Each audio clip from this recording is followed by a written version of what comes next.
Oke, mari kita mulai. Aku matiin komennya dulu. Ya, udah jelas ya, kelihatan chartnya ya, agak miring sedikit. Ya wis lah. Oke, kita lihat IHSG. IHSG-nya hari ini ada merah dikit, dan menurut aku sangat wajar sekali. Tadi pagi tuh udah bahas di morning briefing M-Trade, udah dibahas di morning briefing M-Trade ya. Jadi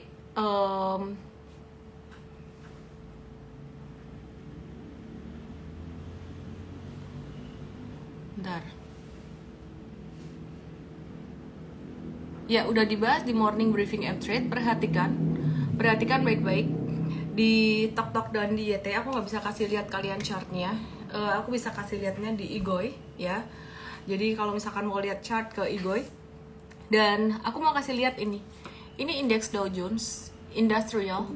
Ini kan sempat jatuh di tanggal 2 Agustus 2 Agustus dia udah jatuh terus breakdown. Nah, naik lagi balik tuh sampai di level yang tertinggi, itu cuman ngelewatin dikit doang. Terus turun lagi. Terus kemudian kita lihat S&P 500. Ini dia sama breakdown di awal Agustus kemarin, terus naik. Nah, dia tuh nggak bisa menembus level tertingginya dia di 16 Juli, yaitu sekitaran level 5668. Ya, jadi kurang lebih 5668 atau 5669-an di sini. Dia nggak bisa nembus level itu. Terus kita lihat Nasdaq. Nasdaq bagaimana? Apalagi Nasdaq. Nasdaq ini dia nggak bisa mencapai, masih jauh di bawah level tertingginya dia di 11 Juli, yaitu di angka sekitar 18671. Itu dia nggak bisa mencapai itu, masih jauh banget. Tertingginya Nasdaq setelah jatuh di Agustus kemarin tuh cuman di 17996-an. Nah, ini artinya apa? Artinya sebenarnya IHSG dibandingkan dengan indeks saham Amerika ini udah jauh kebablasan. Nah, normal dalam tanda kutip normalnya ya. Normalnya itu IHSG sebenarnya, ini aku kasih warna merah. Lihat di IGOI chartnya ya, kalau mau lihat chartnya. Kok jadi merah semua? Apaan sih ini? Jadi begini chartnya. Sebentar ya, aku ganti yang merah nih, aku ganti jadi ungu deh. Ya. Jadi semoga kelihatan. Ini ungu yang atas ya, ungu yang bawah. Saya nggak tahu kenapa dia ngikut tim coach. Ini kalau ada yang nge-link atau di link di delete aja, jangan pakai beginian lagi. Hahaha, bikin jadi ribet ngedit warnanya. Oke ya, aku ganti ini deh, biru deh. Ulang ya, ulang. Gara-gara warna-warnaan ini Dow Jones itu di level tertingginya kemarin sempat ngelewatin dikit. Terus SPX, S&P 500 tidak berhasil mencapai level tertingginya di Juli kemarin. Setelah jatuh di Agustus tuh dia cuman kayak hampir menyentuh aja. Terus Nasdaq dia nggak bisa mencapai level tertingginya di bulan Juli kemarin.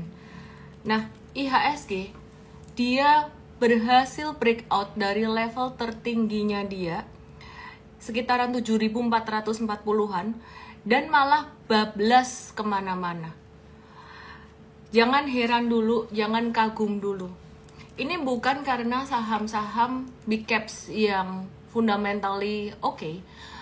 BCA ini gerakannya kurang lebih mirip sama kayak bursa saham Amerika. BCA ya, dia gerakannya tuh kurang lebih mirip sama kayak bursa saham Amerika. Jadi dia nggak melampaui level tertingginya pada 10.400. Melampaui dikit doang sampai 10.500, terus turun lagi sideways. Jadi BCA ini menurutku normal gerakannya. Terus Bank Mandiri, dia juga tidak melampaui level tertingginya sekitaran 7.450 di sini. Ini 7.500, nggak melampaui area itu. Jadi menurut aku BMRI ini juga dalam tanda kutip tuh masih normal. BBNI sama, ini mirip kayak bursa Amerika punya. Dia nggak melampaui level tertingginya dia di 6225. BBRI juga. Nah, kalian tahu lah saya mau ngomong apa. Ini BRI juga. Jadi semuanya tuh sebenarnya masih normal pergerakannya. Normal itu artinya normal tuh apa? Normal yang saya maksud adalah mengikuti apa yang terjadi di market yang sebenarnya. Investor-investor gede itu di market itu gimana gitu loh. Kalau di Amerika gitu, di Indonesia begini, kecuali semua saham bergerak naiknya signifikan ya. Jadi ini tuh sebenarnya karena brand effect. Maka dari itu IHSG itu sebenarnya kita nggak bisa pakai jadi patokan lagi. Nah kalau kalian lihat chartnya IHSG itu lebih mirip kayak chartnya brand. Ya, jadi brandnya udah naik dan mungkin masih akan naik lagi, aku nggak tahu. Aku cuman lebih memilih untuk menjaga diri aja gitu loh. Menjaga diri dengan cara bagaimana ya, ini brand ini sejak IPO udah naik berapa persen nih, dari level 1000 sampai 11.000 tuh udah naik 1000% lebih gitu ya. Jadi IHSG kemahalan nggak? Kemahalan menurutku ke IHSG itu ketinggian, tapi kalian nggak perlu takut, nggak perlu khawatir, nggak perlu panik. Kenapa? Karena ketinggiannya tuh karena brand. Terus selain brand, thank you yang ngasih gift di TokTok ya, thank you, lucu banget. Oke, selain karena brand, ini juga Bayan Resources ini juga size-nya lumayan gede. Nah, terus apalagi AMMN. MMN ini juga size-nya gede. Kalau dia naik turun ini juga ngaruh pergerakan IHSG. Padahal dia likuiditasnya tuh tidak terlalu besar. Terus satu lagi kemarin yang lumayan gede juga tuh ada di SSA. Nah ini kalau di SSA-nya breakout, IHSG bisa naik. Oke, jadi yang perlu diantisipasi itu sekarang apa? Yang pertama, yang perlu diantisipasi, kalau market dalam jangka waktu pendek, pastinya profit taking dalam jangka waktu pendek. Di Amerika sekarang lagi merah-merah, itu normal, profit taking jangka waktu pendek.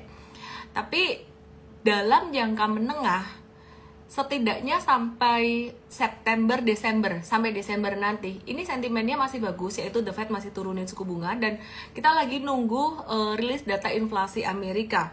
Ya, jadi rilis data inflasi Amerika ini diperkirakan turun secara tahunan dari 2,9 jadi 2,6% gitu. Dan itu kalau udah diperkirakan kayak gitu ya, itu oke. Nah, tapi yang jadi tantangan ke depan kita harus pantau penurunan suku bunga Amerika. Ekspektasinya tuh 25 basis point. Kalau sampai turunnya lebih dari 25 basis point, jika turunnya 50 basis point atau 75 basis point, itu efeknya gimana ke market? Apakah efeknya bagus? Sebenarnya kalau suku bunga turun itu impactnya bagus buat market. Tapi kalau turunnya terlalu drastis, itu menunjukkan bahwa perekonomian di Amerika itu lagi sangat slow down sekali. Jadi ada permasalahan di dalam perekonomian di Amerika jika turunnya sampai 50 atau 75 basis point. Jadi yang perlu diwaspadai justru bukan IHSG. Yang perlu diwaspadai justru bagaimana Amerika menurunkan suku bunga ke depan secara bertahap atau secara berkala ini. Tidak hanya di September. Setelah September tuh apa? Wacananya yang ditunggu itu. Oke, terus poin yang kedua yang dinanti adalah ekonomi di China. Nah, inflasi di China sekarang ini naik 0,5%. Artinya ekonomi di sana itu udah mulai panas gitu loh. Meskipun kenaikannya di bawah ekspektasi konsensus sekitaran 0,7% ekspektasinya. Ya, jadi bagus nggak sih inflasi di China ini naik? Ekonominya bergerak panas, itu artinya tuh sebenarnya bagus dalam satu sisi. Impor batubara, impor metals dari Indonesia itu bakalan sangat meningkat. Dan kalau kita perhatiin ya, harga tembaga ini diproyeksi ke depan naik. Ya, ini cerita jangka panjangnya dulu. Jangka pendek menengah harus tetap pakai chart ya. Jadi Bank of America ini dalam risetnya memperkirakan kalau pasokan tembaga tuh akan berkurang 15%. Sampai tahun 2030 nanti sekitaran 5,75 juta ton, padahal permintaannya tuh masih tinggi. Nah, jadi saham-saham yang berkaitan dengan tembaga akan mendapatkan efek yang positif, tidak hanya saham batubara aja, yaitu saham apa aja, AMMN, Antam, MDKA, terus apa lagi ya?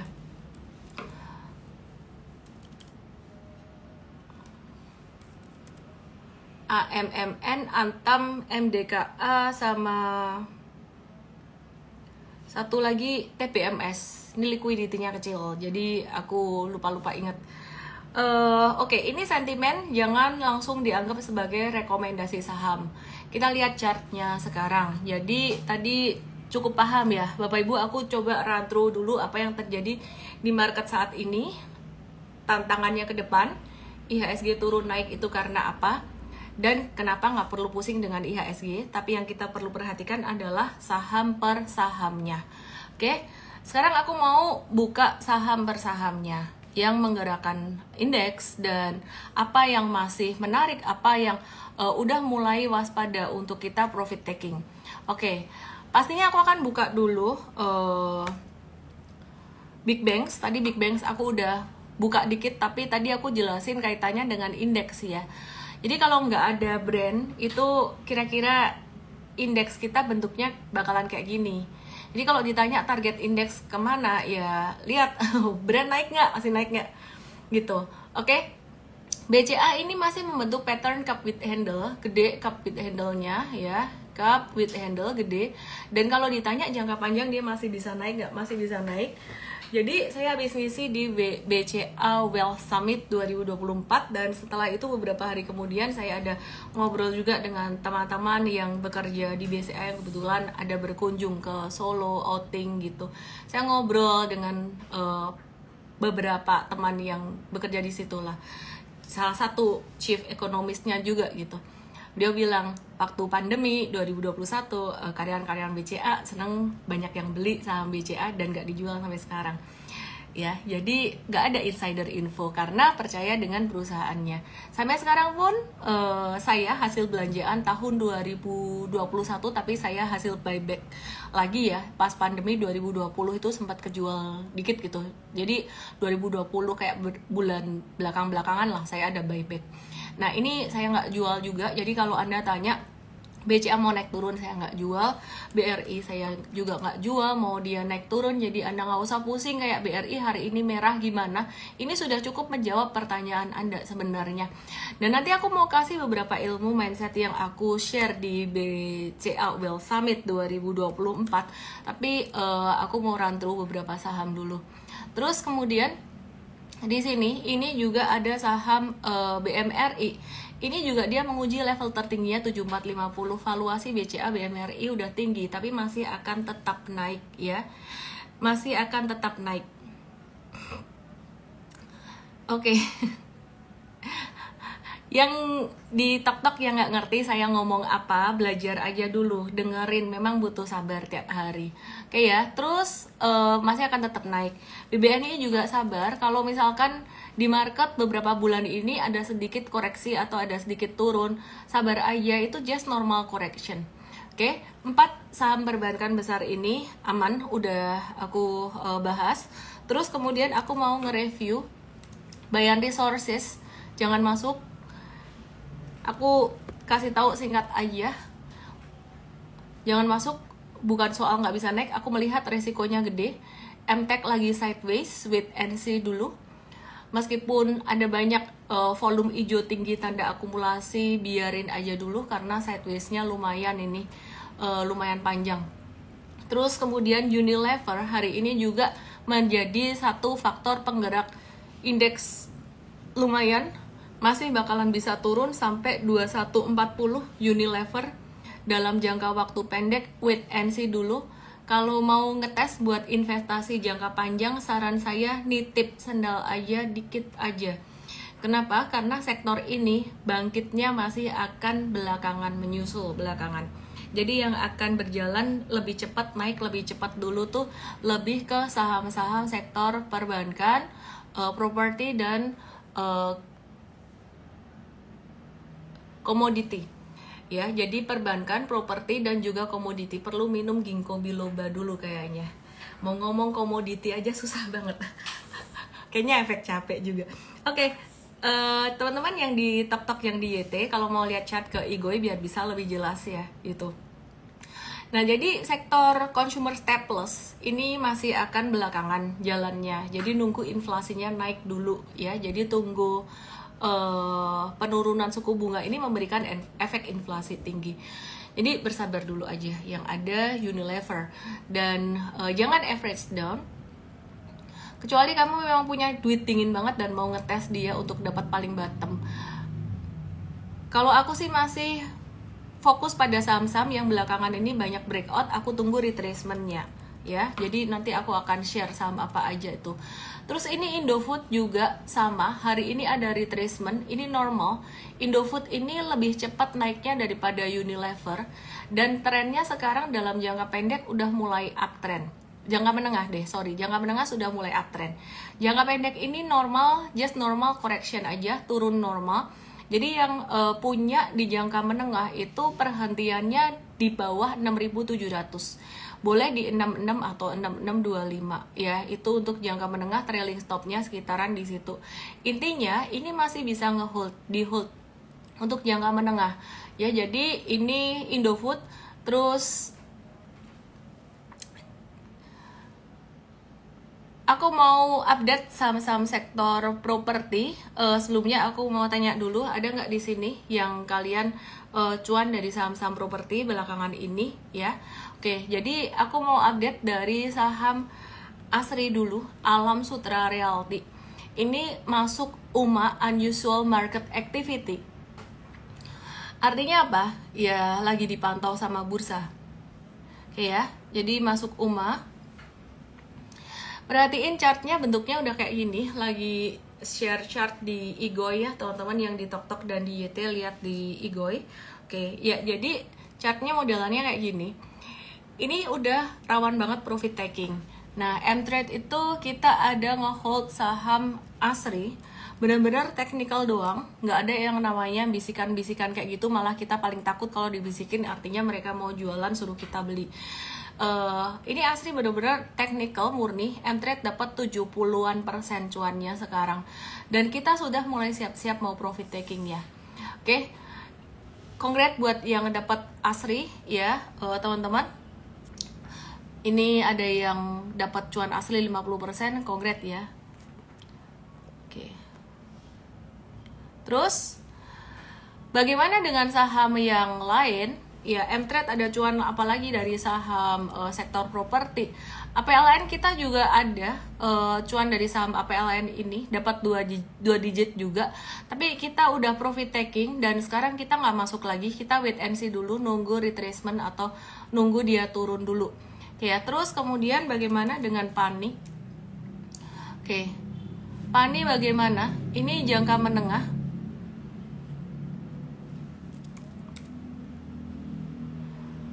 Kita cuan 47-48%. Masuknya benar-benar early di sini, baru pertama breakout. Tanpa bisikan-bisikan BD, tanpa titipan BD ya. Semuanya just murni lihat supply and demand, technical, dan juga berdasarkan analisis likuiditas aja.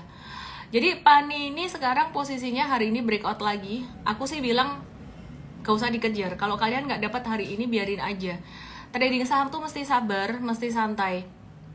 Karena ini udah mulai rawan banget profit taking. Aku nggak batasin di sini, aku nggak kasih resistance. Ini ada resistance round number 9.000 sebenarnya. Let the sky be the only limit. Waduh, kata-kata ini sepertinya bisa memicu adrenalin dan rasa gemas dan FOMO buat teman-teman yang nggak dapat ya. Nggak apa-apa sih menurutku, nggak usah FOMO. Kalau kalian belum punya, kalian belajar dulu aja. Sabtu kemarin kita ada M-Trade Start ya, ada cerita tentang bagaimana kita trading saham gitu ya. Nah, jadi ini intinya PANI, ini dia bakalan bisa naik lagi. Dan akan ada sideways atau consolidation, ngebentuk bendera. Consolidation itu ke samping, bentuk bendera. Besok bisa naik dikit, terus sideways. Nah, mungkin tebakan saya tuh, analisis tuh nggak kayak 100% bener day to day-nya, tapi jangka menengah gitu. Bisa jadi besok sideways, atau bisa jadi besok naik dikit dulu, baru kemudian sideways. Tapi intinya, saham yang dia gerakannya bagus itu harus ada sideways-nya. Jangan yang modelannya naik terus. Kalau naik terus tidak ada fondasinya. Nah, ini contoh. PANI itu udah beberapa kali sebenarnya breakout kayak gini. Sideways, breakout lagi, ada sideways lagi, breakout lagi, sideways lagi. Ya, oke. Dia kayak gini, ini tinggal di hold aja. M-Trade udah cuan sekitaran 40%, tapi masih lebih banyak cuan dari ASRI. Oke. Intinya jangan buy dulu, tunggu retracement. Kenapa Ellen kalau nggak boleh buy kok disebut-sebut? Aku mau kalian nunggu retracementnya aja. Oke ya, jangan dihajar. Nah terus aku mau nge-review beberapa saham yang kita sempet review sell beberapa hari ini. Kita lagi ngamanin posisi. BBYB itu kita hari ini ada exit, PTBA kita hari ini juga ada exit, cenderung BEP minus dikit, single digit dibandingin cuan 2 digit, banyak yang cuan di 2 digit, saya rasa perlu lah ya kita ngerem dulu. Terus BRMS dia juga masuk ke sideways, jadi kita ada exit dulu sebentar.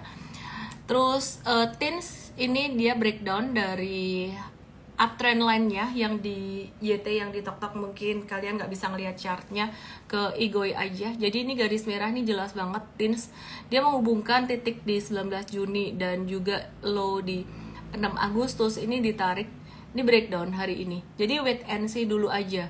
Terlepas dari sentimen dari China tuh perekonomiannya membaik, impor komoditas bakalan menguat gitu loh, bakalan semakin tinggi ke depan.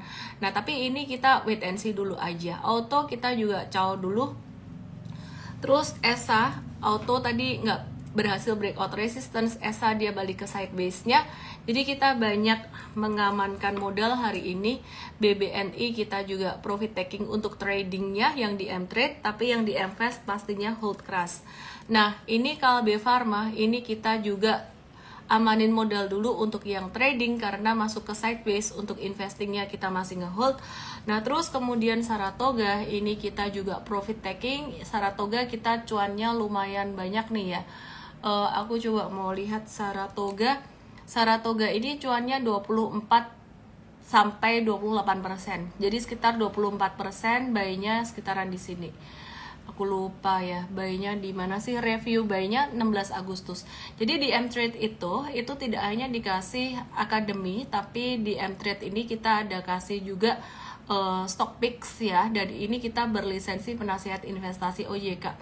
Satu-satunya penasihat penasihat investasi dan juga yang berlisensi OJK ya. Terus ini perhatiin Saratoga pantas banget masuk watchlist.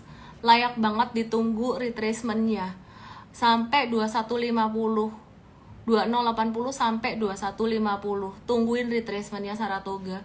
Ini akan jadi watchlist kita di bulan September pekan ketiga nanti. Jadi this week pekan kedua September ini kita lagi mau istirahat dulu. Istirahatnya tuh profit taking dan menikmati dulu. Nah terus nanti pekan ketiga keempat dia kalau udah retrace lagi, ini akan jadi salah satu yang kita lirik untuk kita masuk lagi. Oke, jadi dicatat aja, oke ya. Terus kemudian Toba, TBS Energi Utama.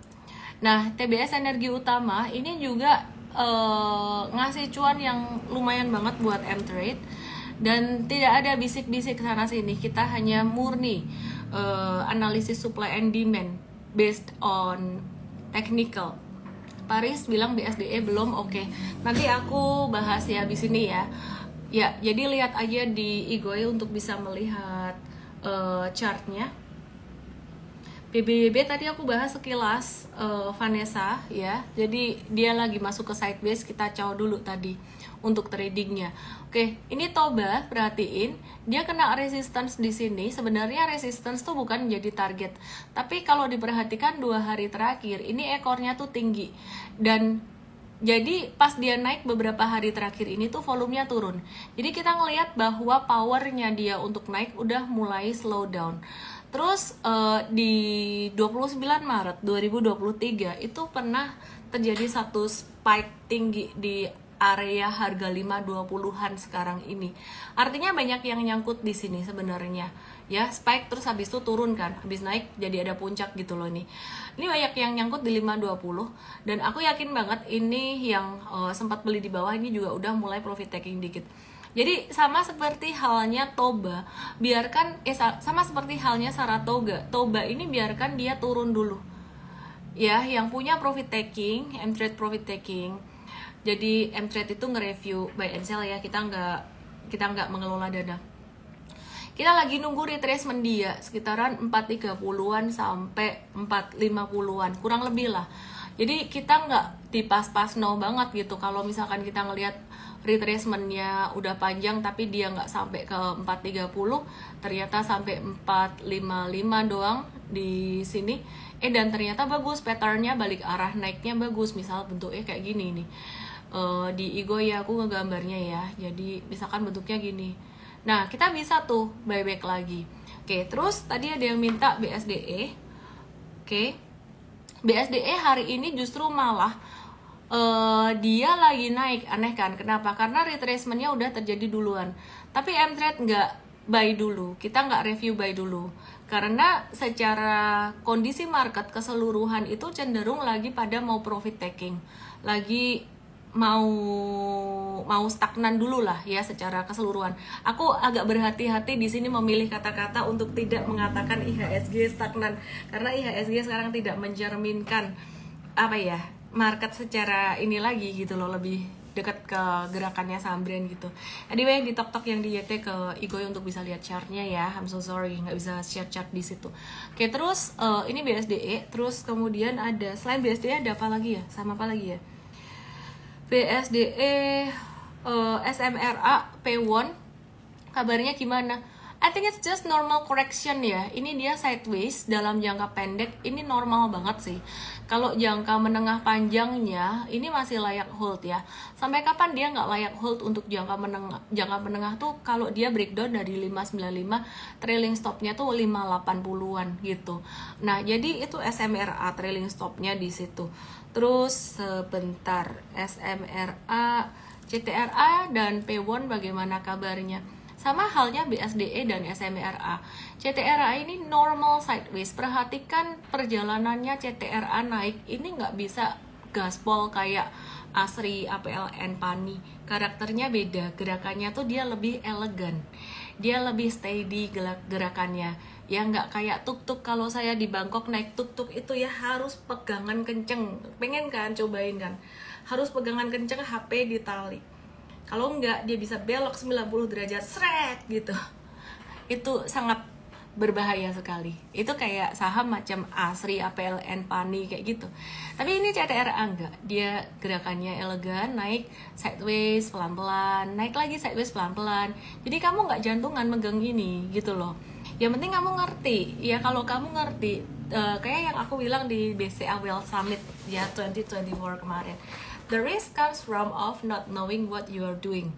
The risk comes from not knowing of what you are doing. Itu yang ngomong Warren Buffett sih. Saya cuma ngopi aja gitu loh.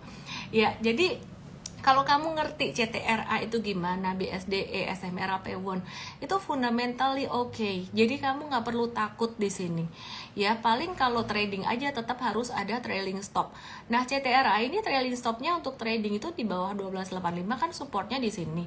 Lu jangan pasangin stop loss di 1285 gitu. Kamu pasang stop lossnya itu di bawah itu. Jadi misalkan di 1260, 1265. Dan kamu mesti menilai di sini dari harga 1325 sampai 1270 tuh kalau turun kamu rugi berapa rupiah. Itu yang kamu mesti nilai. Dan kalau kalian nanya untuk long term investing, BSDE itu valuasinya murah banget. Itu di invest kita masih nge-hold terus. Dan SMRA juga sama. Jadi kalau yang long term investing, kalian kalau nonton materinya invest, kalian nggak akan pusing nanya kayak, oh ini turun gimana, jualan nggak, kayak gitu. Oke ya, jadi CTRA kamu nggak usah khawatir, nggak usah pusing. Terus Pakuan Jati, aku suka banget saham ini. Ini kalau dia jatuh aku mau lagi. Kalau dia jatuh, kalau dia turun aku mau lagi. Untuk trader jangka menengah tetap kita pakai trailing stop. Tapi kalau investor no trailing stopan. Kalau investor tuh mindsetnya beda. Kalau investor mindsetnya tuh kamu pegang cashnya tuh mesti banyak ya, mesti selalu ada cash untuk siap-siap beli pas turun. Nah kebalik sama trader, kalau trader belinya kan pas dia tanda-tanda mau naik. M-Trade emang ngapain waktu itu beli di 8 Juli? Karena apa? Karena ada tanda-tanda dia mau naik, mau belok ke atas. Nah kalau investor justru malah lain. Investor itu belinya pas valuasi murah. Valuasi murah itu bisa jadi dia pas trennya turun. Jadi valuasi murah pas di 11 September 2023 dan valuasi pas dia di 16 Agustus 2024 mungkin sama. Maka dari itu kalau long term investor bisa jadi yang beli di 2023 kemarin tuh kena value trap. Ya, kenapa? Karena harganya tuh di sekitaran 45.6-an tuh valuasinya di situ, terus kemudian turun. Nah, kemudian sekarang naik lagi sekitaran 45.6-an juga. Price to earnings ratio mungkin beda dikit lah valuasinya karena kan faktor earningsnya beda. Tapi kalau properti bisa lihat RNAV juga. Nah, meskipun beda kurang lebihnya tuh sama. Nangkep nggak sih? Jadi di 2023 tuh valuasinya udah murah. Kamu kalau beli di situ bisa kena value trap dulu, turun dulu gitu loh. Nah, itu normal buat investing kayak gitu. Makanya investor tuh harus dalam tanda kutip mentalnya tuh kuat supaya nggak gampang stres pas dia turun. Nah, supaya mentalnya kuat itu caranya gimana? Bukan dikuat-kuat nih. Kalau bahasa Jawanya tuh sing bakoh ya, dikuat-kuatin ya. Kuat-kuatin ya, Dek ya. Kuat-kuatin kalau tanpa dasar itu justru malah bahaya sekali di saham. Jadi satu kalimat yang saya ingat banget, Warren Buffett bilang, the risk comes from of not knowing of what you are doing. Jadi kata kuncinya yang membedakan seorang Warren Buffett yang berhasil dibandingin dengan investor-investor lain. Dan pastinya yang membedakan teman-teman investor kayak Ray Dalio dibandingkan dengan investor-investor lain, yang membedakan Vanguard dengan investor lain. Pastinya karena mereka benar-benar ngerti apa yang mereka lakukan gitu loh. Ya, trader pun juga sama. Oke, nah ini Pak Kwon, intinya kalau trader itu mesti pakai trailing stopnya sekarang sekitaran level 474 dan 466. Ini udah dinaikin nih. 474 itu trailing stop 1 karena pakai garis merah ini. 466 ini trailing stopnya naik, udah naik nih trailing stopnya 466. Nah, enaknya pakai trailing stop kayak gini.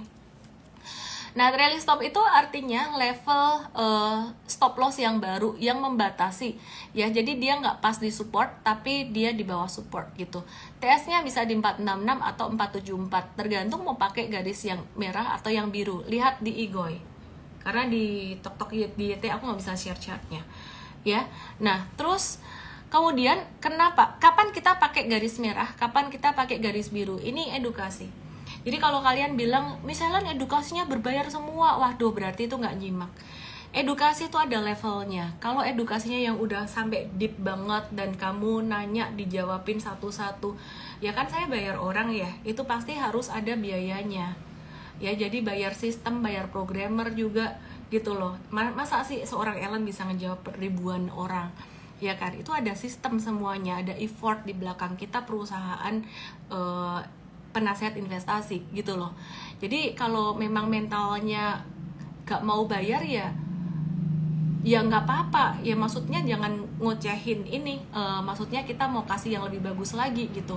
Kalau duitnya belum sanggup beli ya nggak apa-apa, oke juga gitu loh.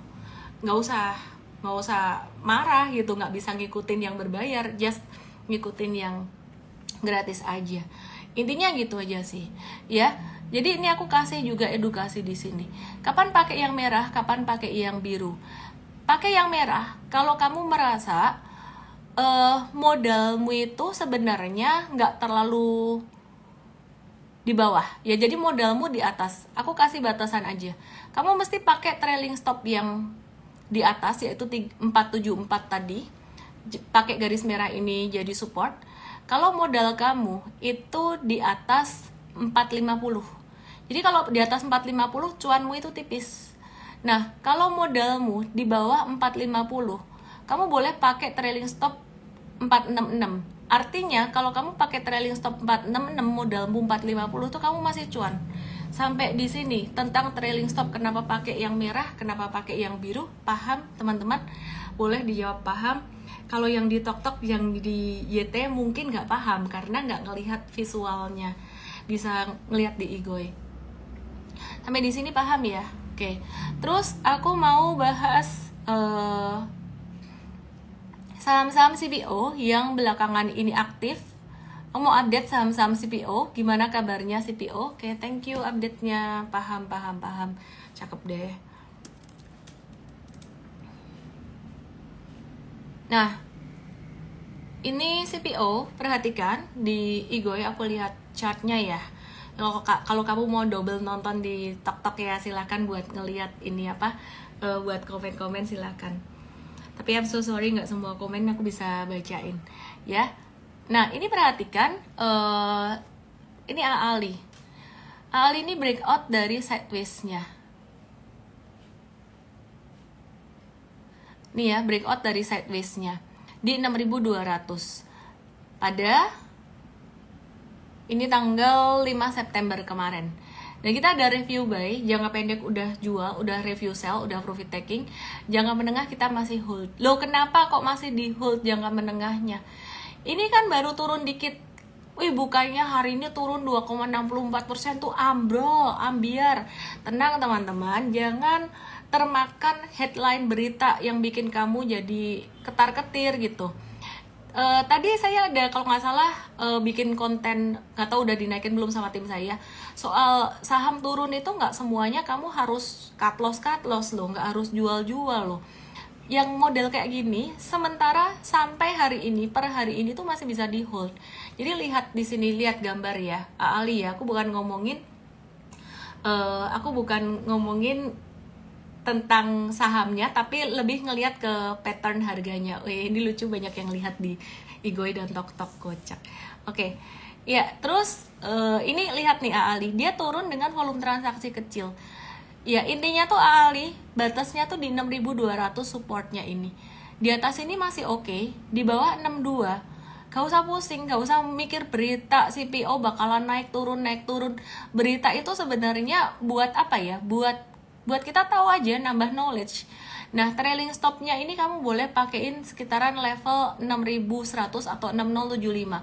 Aku ini nggak lagi ngomongin stop lossnya M-Trade atau trailing stopnya M-Trade ya. Angkanya stop loss M-Trade atau trailing stop M-Trade itu aku nggak boleh ngomong. Aku harus jagain. Karena nanti bisa disalahgunain sama BD. Oh, ternyata di situ toh tak bikin kena, disenggol terus kemudian naik lagi. Ya ini aku ngomong secara general aja lah ya, kurang lebih kira-kira. Tapi angkanya, jadi kalau kalian nanya kok beda sama angkanya M-Trade, ya memang sengaja nggak ngomong yang persis sama kayak M-Trade, nanti disenggolin terus dikeluarin gitu loh. Oke, jadi AALI intinya masih fine-fine aja, masih baik-baik saja ya. Terus kemudian aku mau review LSIP. Jadi nyantai aja kalau kalian ngerti ilmunya, belajar tuh di Trading Academy itu lengkap ya. Misalnya jualan kelas yo karepmu lah, kamu mau nyinyir mau nyonyor, ini tuh bikin kayak gini tuh pakai duit cuy, editor, meskipun yang ngoceh ya saya, tapi kan dilihat nih ya, ini pakai editor, ini pakai tim di belakang layar. Emangnya saya mau bayarin pakai cuan tradingan saya? Ya enggak lah, cuan tradingan saya buat jalan-jalan lah, buat ke Thailand shopping kemana, buat senang-senang lah ya kan, sama buat digulung lagi jadi cuan lagi gitu loh. Oke, nah jadi belajar penting nih, penting banget, mesti ngerti ilmunya. Oke ya. Oke, terus LSIP ini sama kayak AALI. AALI itu kan turun dengan volume transaksi kecil. Nah LSIP ini dia juga turun dengan volume sangat kecil sekali. Jadi per hari ini loh, ini dia masih nggak apa-apa. Nah analisis tuh harus diupdate day to day. Kalau kamu trading, kamu harus update day to day. Nggak boleh update-nya yang cuman sebulan sekali aja atau ngelihat live, oh nggak apa-apa, udah dianggap kayak besok-besok sama. Nah kalau misalkan ternyata besok ada case apa, tiba-tiba jatuh, nah ini tugas kita cuman ngebaca chart doang. Trailing stop sekarang di berapa? LSIP ini sekali lagi saya nggak pakai trailing stopnya M-Trade. Trailing stop M-Trade bisa beda, bisa di atas yang saya bilang, bisa di bawah yang saya bilang. Tapi saya anggap kalian semuanya sama, pemula. Trailing stopnya masih di bawah 900. Jadi kalau ditanya beli di harga sekarang, ini resikonya cukup tinggi ya. Jadi buat kalian yang punya, mungkin sempat kemarin ngikutin live, sempat beli, Ini LSIP ya, yang di Tok ada nanya bahas LSIP dong. Saya lagi bahas LSIP tapi chartnya di IGOI. Trailing stopnya kita taruh di 865. Aduh jauh banget. Iya, di sini belum bentuk base lagi gitu. Apakah itu trailing stop and trade? Oh, belum tentu say. Oke ya. Nah, terus kemudian intinya LSIP, kalau kamu mau beli, tunggu aja dulu, wait and see biar dia retrace turun lagi sampai 950-an mungkin. Nah, jadi kesimpulannya jangan beli sekarang, karena sekarang kita tinggal nge-hold aja buat yang jangka menengah, jangka pendek kita lagi nunggu retracement-nya. Oke, aku hari ini lagi baik hati, jadi aku bukain saham-saham yang pattern-nya bagus, yang potensi retracement, nggak pakai banyak omon-omon atau nggak pakai banyak basa-basi, ya. Ya, jadi ini tadi kalau kalian nyimak ya, ada banyak banget saham yang bekas naik terus retrace. Aku ada bilang watch ya, kayak gitu. Watchnya bukan buat besok, watchnya mungkin bisa seminggu lagi dia kena retracementnya atau 2 minggu lagi, karena beberapa hari ini nih, hari apa sih, hari Senin ya, hari Senin, Selasa, Rabu, Kamis, Jumat ini adalah potensi retracement gitu ya. Oke, terus Adikarya ya, ini bentuknya V terus flag, ini ngeflag lagi, tunggu aja guys, ini bakalan bisa jalan lagi. Wah, Ellen rekomendasi buy atau ini? Ya, aku kan bilang bisa naik lagi nanti, tunggu breakout di sini gitu loh. Ya, jadi kalau kamu belum belajar sama sekali di Trading Academy, kamu juga belum, nggak ngerti ilmu technical sama sekali, nggak ngerti ilmu super trader, sebaiknya belajar dulu. Saham ini termasuk saham yang very high risk. Perhatikan ekornya, gampang naik dan gampang turun. Tapi intinya jangka menengahnya dia masih menarik. Let me check di M-Trade. Thank you yang ngasih gift, Faris. Terima kasih, Faris. M-Trade jangka pendeknya udah profit taking. Terus PTPP kita coba lihat ya. Thank you ya, Faris ya. PTPP ini juga salah satu. Ini aku kasih disclosure sedikit. Aku ada PTPP. Thank you Hijratul Ibu atau Bapak sih ini. Ya, jadi di sini aku ada tuh, jujur aku gemes po. Aku masih ingat 2 September. Aku lagi di Thailand, ya, lagi menikmati mango sticky rice, enak po. Terus ngelihat portfolioku, aduh, hai, ini seneng banget saya naik, twing gitu ya. Bentuknya tuh kayak gini, persis waktu itu, persis yang di Tok yang di YT. Kamu nggak ngerti saya ngomong apa, lihat di IGOI, oke? Ya, jadi bentuknya tuh kayak tanggal 13 Agustus. Abis itu dibanting siangnya.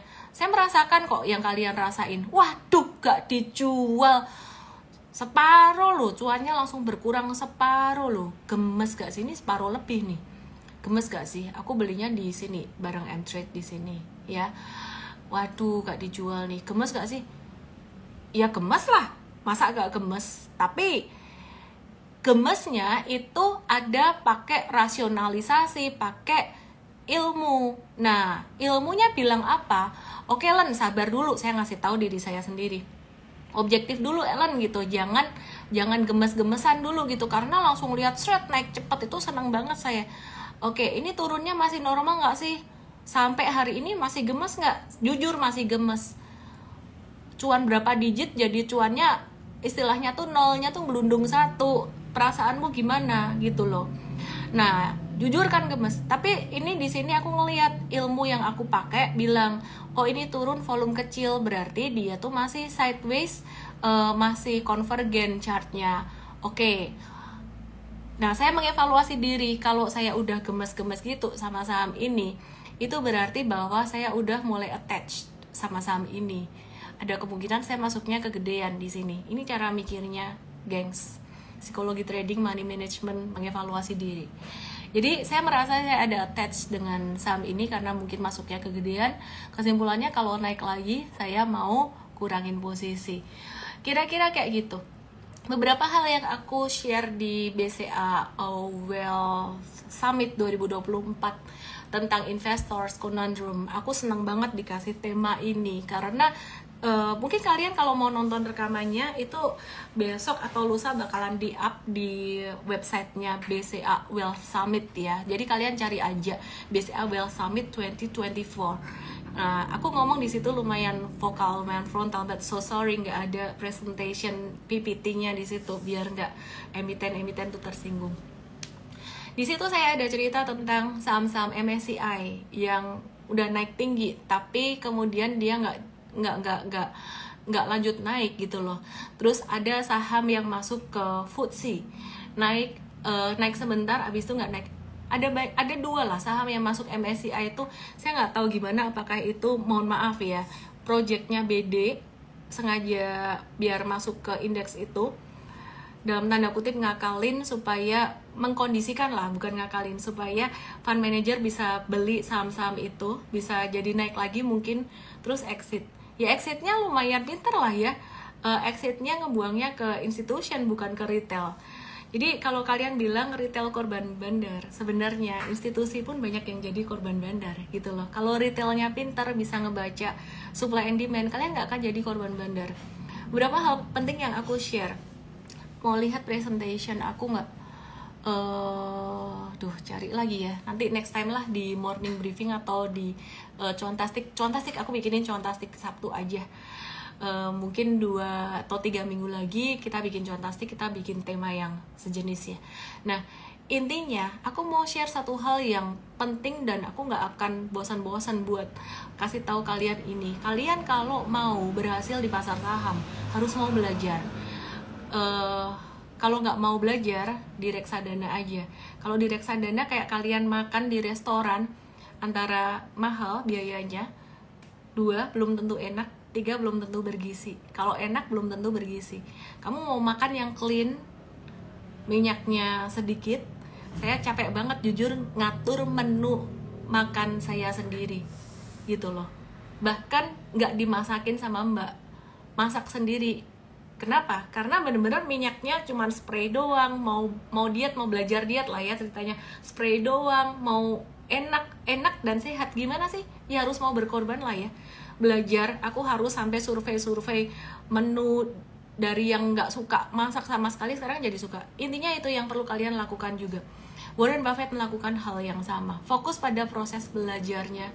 Dari yang nggak suka belajar trading investasi, dari yang merasa ini susah, sampai kamu merasa ini jadi sebuah kebutuhan dan gaya hidup. Emang kamu pikir saya suka saham di awal? Saya tuh sama numbers agak-agak susah sebenarnya, saya lebih visual. Jadi saya bukan passion di saham. Tapi karena udah day to day begitu, lama-lama jadi suka. Nah, jadi semoga itu bisa menginspirasi teman-teman semuanya. Harus ada yang kamu investasikan waktumu, tenagamu, dan fokusmu. Kamu mesti punya tujuan yang kuat untuk bisa melakukan itu biar nggak putus asa. Aku punya tujuan kalau di dalam investing ini, aku kepengen investasiku itu makin gede kayak Berkshire Hathaway. Wih, mimpimu kegedean Ellen, mimpi harus besar, mimpi harus besar.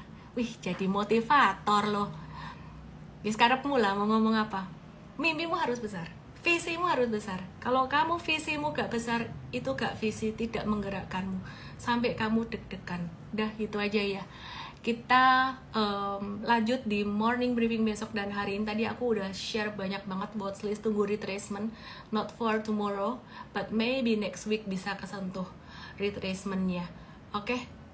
Yang paling penting kemauan untuk grow. Yang paling penting punya mindset bahwa sebagai manusia ini kita adalah makhluk pembelajar. Kamu boleh punya masalah, tapi kalau kamu punya mindset mau belajar terus, kayaknya gak ada yang gak bisa dipelajari. Cuman capek aja, iya. Thank you Morningstar, angkat aku jadi muridmu. Udah jadi muridku. Selamat malam. See you tomorrow di morning briefing besok ya. Thank you. Sempetin nonton di BCA Wealth Community, BCA Wealth Summit 2024 rekamannya, kayaknya besok bakalan di-up. Di situ ada Pak Yahya juga, Pak David semua, ada Ibu Menteri Keuangan, Ibu Vera Evelyn, bagus-bagus bicaranya. Makasih ya, malam.